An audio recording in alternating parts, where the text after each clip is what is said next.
Okay, so untuk count up down CTUD, dia similar to timer on off lah. Okay, di mana dia combine kedua-dua count up dan count down di dalam satu instruction block. Okay, di dalam satu instruction block dia combine dua ni sekali. Okay, so kita drag and drop kita punya CTUD. Okay, dan kamu akan nampak lah disebabkan oleh dia combine dua counter types, kita akan ada lebih banyak input lah, okay, dan juga output berbanding yang tadi. So sebelah kiri ni semua ialah input.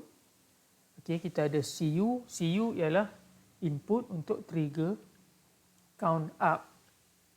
Okay, CD ialah input yang digunakan untuk trigger count down. Okay, dalam boolean. And then reset ialah untuk reset balik kita punya countdown punya value. Okay, kita nak reset balik, kita nak reset balik count up punya value.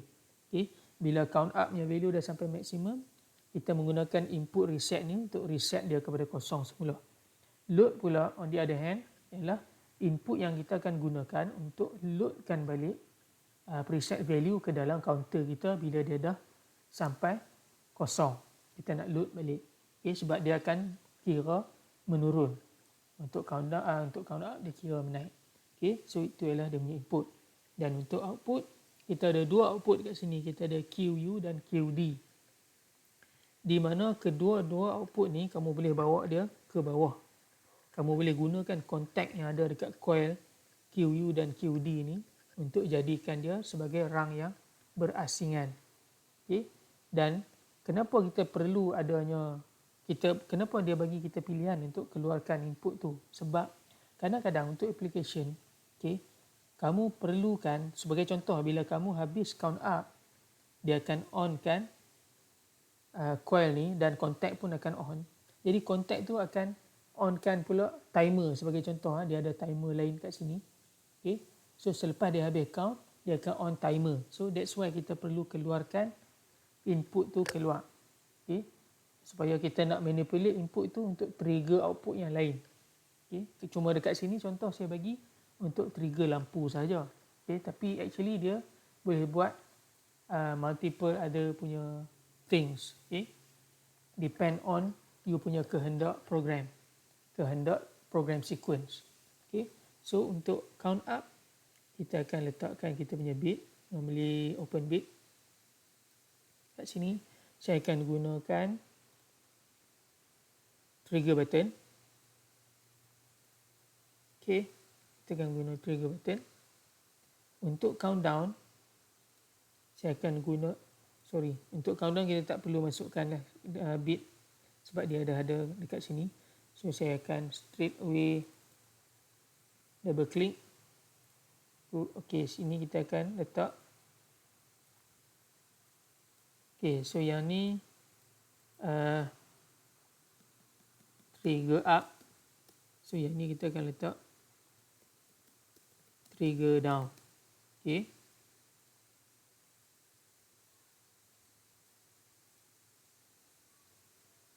trigger up dan trigger down. Trigger up untuk triggerkan kita punya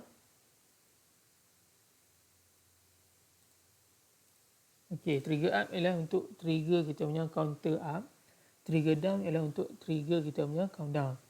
Reset pula ialah untuk kita resetkan counter up kita. So reset up.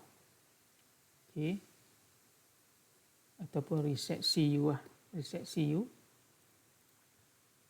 Yang ni untuk reset countdown. Kita dipanggil reset CD. Okay, dan preset value saya akan letak dekat sini 3. Okay, so bila dah siap macam ni, output kita saya akan gunakan direct coil dan saya akan menggunakan light 1. Okay, light 1 untuk onkan dia.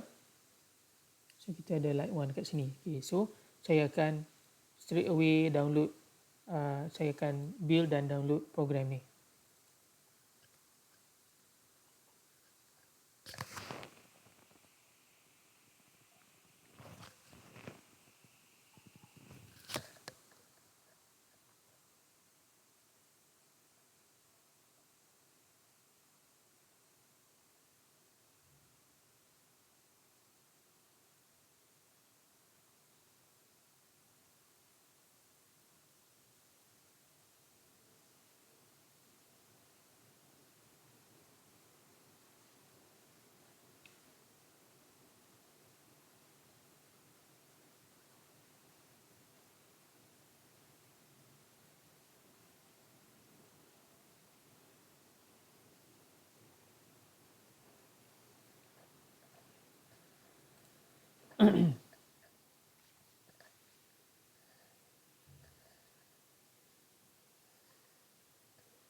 Okay.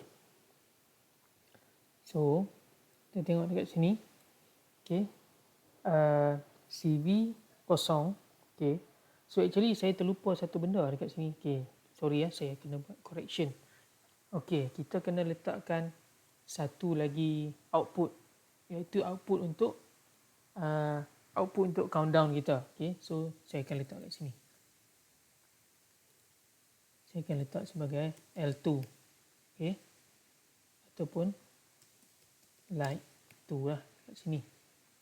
Digital output 01. Okay, dan saya akan download, build dan download lagi sekali. Sorry, terlepas pandang.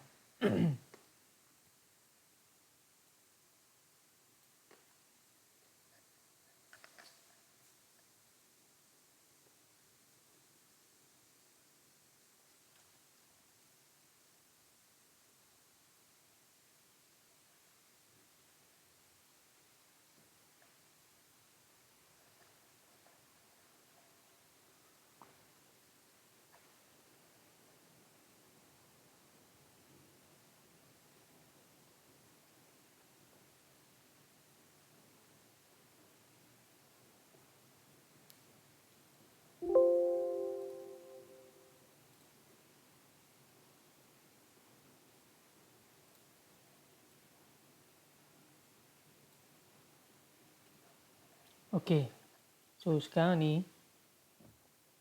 now, sebelum saya buat apa-apa, saya nak kamu tengok dekat simulator saya ni, output 01 dah turn on. Nampak dekat sini dia true. Okay. Dia true sebab sama macam countdown tadi. Okay. Countdown tadi pun, the moment kita finish download, the moment kita online dengan PLC, dengan kita punya PLC simulator, output kita akan on sebab dia detect 0. 0 ialah countdown ni, sifat dia ialah bila dia finish counting, dia akan turn on the output. So that's why straight away bila saya finish download, terus saya punya lampu kedua ataupun digital output 01 saya on. Okay, kat sini dia letak true. So apa kita nak buat sekarang adalah untuk falsekan dia atau untuk tutup dia, untuk offkan dia, saya kena load. Okay, digital input 03. Saya kena trigger button ni untuk loadkan 3 ke dalam counter up down saya. Okay, so saya akan tekan load. Load ialah 03. Okay, so saya tekan load. Okay, so tengok. Bila saya tekan load pula, bila jadi 3, okay, lampu satu saya ataupun output 00 saya yang turn on. Sebab count up, untuk count up, sifat dia ialah bila dia habis count, dia dah sampai maximum value of that counting value, dia akan turn on the input. So, dia terbalik dengan countdown. Okay, so nampak. So, bila kita load, counter up kita akan turn on the output. Okay, QU. So, saya akan count sekarang. Saya akan count down. Okay, sebab saya tak boleh count up, maximum value 3. Dia takkan naik dah daripada 3. So, saya akan count down. Count down ialah digital input 01. So, saya akan count down. Okay, so nampak daripada 3 dia turun ke 2. Okay, dari 3 dia turun ke 2, automatically output L1 saya akan off lah. Okay, sebab dia tak sampai maximum value. So, lagi sekali saya klik. 2 turun ke 1. Okay, tidak ada apa-apa output yang on. Lagi sekali saya klik. Daripada 1 turun ke 0, output 01 saya on kat sini. Okay, so now saya akan count up pula 00. So, saya akan trigger 0 jadi 1. Okay, so output akan off. Output 01 akan off sebab dia hanya akan on bila sampai minimum value. Okay. So saya akan trigger lagi sekali. Daripada 0 jadi 1, 1 jadi 2 dan sekali lagi saya trigger. Okey, 2 jadi 3, automatically output QU, count up punya output yang akan on. Sebab dia dah reach maximum value. So this is how you manipulate you punya count up down. Okay, counter up down. Okay.